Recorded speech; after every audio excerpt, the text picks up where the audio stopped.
Welcome back to the channel. My name's Mike, and in this shed back behind me, I'm in the beginning stages of building a 29-foot long outboard powered cruiser based upon Doug Hyland's bowler design. In this episode, I'm going to get the stem and the keel installed onto the building jig, but not until I take care of something that's been frustrating me for quite a bit. Thanks for joining.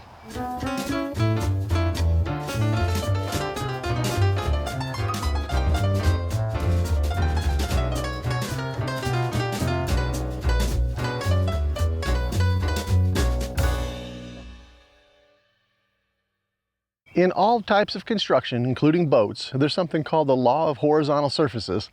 And what that means is if you build something any flatter than about that, it's going to accumulate a bunch of junk. And I've been fighting it and fighting it and fighting it, and I finally lost.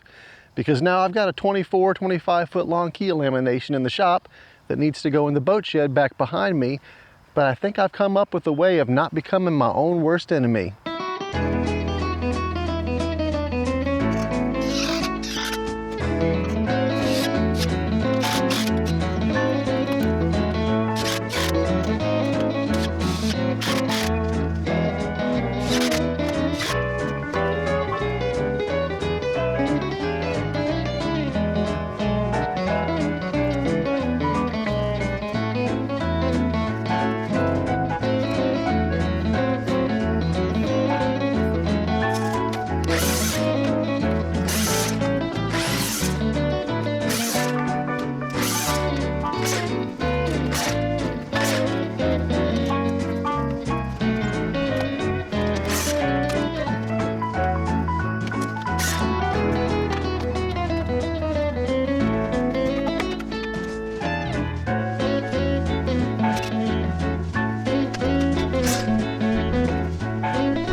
Oh, don't let this guy confidently cutting the top off a station mold fool you. There's a lot going on here where the stem is going to wind up mounting on the first two stations. Just as often as I look like I know what I'm doing, I look more like this.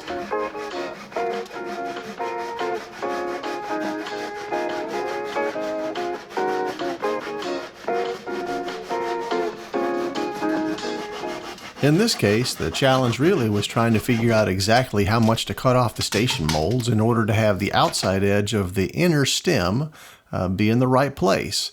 Thankfully, Doug Hyland included very accurate dimensions, both fore and aft from the station molds and also up and down from the water line.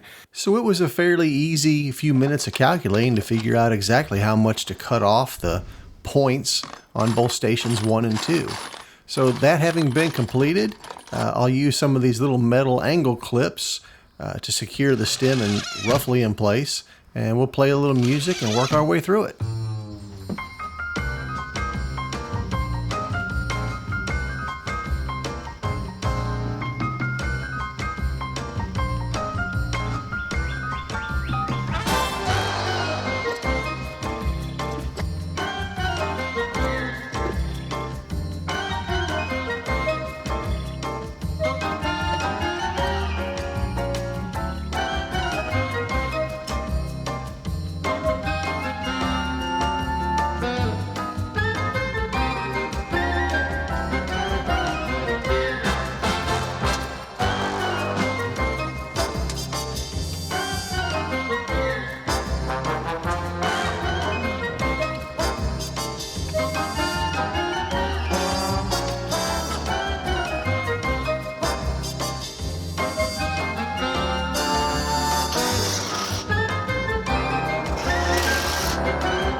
The next task up, now that the stem is in its final position, is to figure out exactly where the joint between the stem and the keel is going to occur. So in order to figure that out, I've taken a batten and I've tacked it into the notches in the station molds so that the bottom edge of this batten that you see is essentially what the bottom of the keel is going to be when it's laying in place. So I made a pencil mark right here that's 1.5 inches down from the top of this outside face. And remembering that the keel is 1.5 inches thick, that's my kind of my starting point to figure out what needs to be fair. So just looking at the top of the stem right here and remembering what I did when I lofted this all out, I know that I left this section here essentially flat, meaning that I knew I was going to be taking off some of this meat right here in order to have the outside curve of this joint lay really nicely. So with the batten just floating here, it's about 5/8 of an inch down from my pencil mark, which means that it's about 5/8 of an inch down from here. So I'm going to go with this. I'm going to trace this out and then take a saw and a power planer and try to get this top portion of the stem removed and ready to receive the keel. So it wasn't really my intention to make a behind the scenes segment showing you guys how I create these videos, but something happened today in the course of my normal video making habits that I wanted to share with you guys because it's part of how sometimes I will fall down the stairs and land on my feet, and in this case I think I'm going to prevent possibly making a mistake. So what I mean by that is in the course of an average video making day, I'll bring the SD card in out of the camera and empty it out and put it into the software so that I'm not exposing myself to losing everything should something go wrong. So in the course of doing that, just after tacking the stem in place, I got to thinking that that level isn't really telling me exactly if the stem is plumb or in line with the keel in the center line of the boat. It just tells me that the 2 points of contact where the level was sitting are level. So I'm going to redirect and not claim that the stem is in its final place. And when it gets dark tonight, I'll head back out in the boat shed. I'll put the laser up on top of an 8-foot ladder and shine it so that the vertical line goes all the way down the face of the stem and all the way down where the keel's supposed to go. And I'll get everything checked that way. And this wasn't an idea that I had in advance. It only really occurred to me as I was loading the video files into the computer. So I just want to let you guys know, in full disclosure, that sometimes I'll do the right thing for all the wrong reasons. Anyway, let's get back out there and move on to the next step in the process. Thank you, paranoia. So the next step now, before I'm able to lay the keel lamination in place, is to mark out the motor transom and get it roughly faired in order to accurately determine where the notch is going to be cut in the motor transom that the keel is going to lay into. So in order to do that, I've made a couple marks just using a batten across the station molds, one low and one high. I'm just going to connect those with a straight line since every station on the bottom of the boat is a straight line. And then I'm going to cut that with a circular saw, but cut it a little bit proud so that I can then start working down with more precise tools.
Well, it was totally worth staying up past my bedtime last night to check the stem with the laser once the boat shed was dark enough to be able to see everything clearly.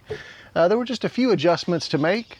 Doesn't look like much, but now I can move forward entirely confident that the center line of the boat is the center line of the boat, all the way from the stem to the transom. So the next step is to take the marks that I made and get this part of the stem cut down into a relatively flat surface in order to receive the keel.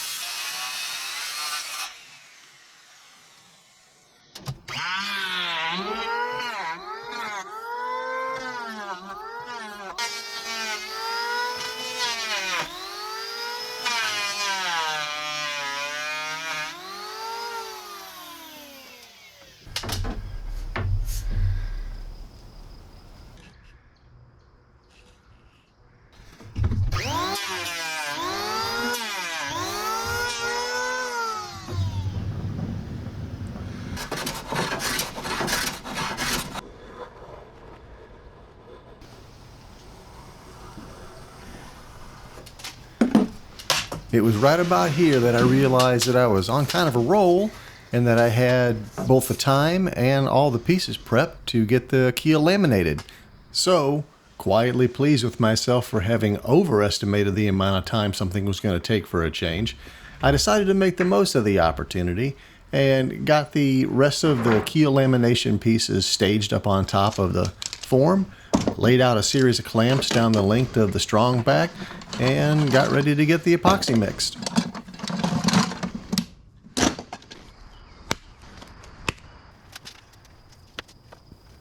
The epoxying process is pretty much the same one that I've used for all the other laminated pieces on the boat, and that involves coating both of the mating surfaces with unthickened epoxy, followed by one of the surfaces with thickened epoxy, and that's thickened with a combination of wood flour and colloidal silica, and then stacking the pieces up and clamping them lightly.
Join me in the next episode when we get some of the aft framing faired in and install a few more pieces.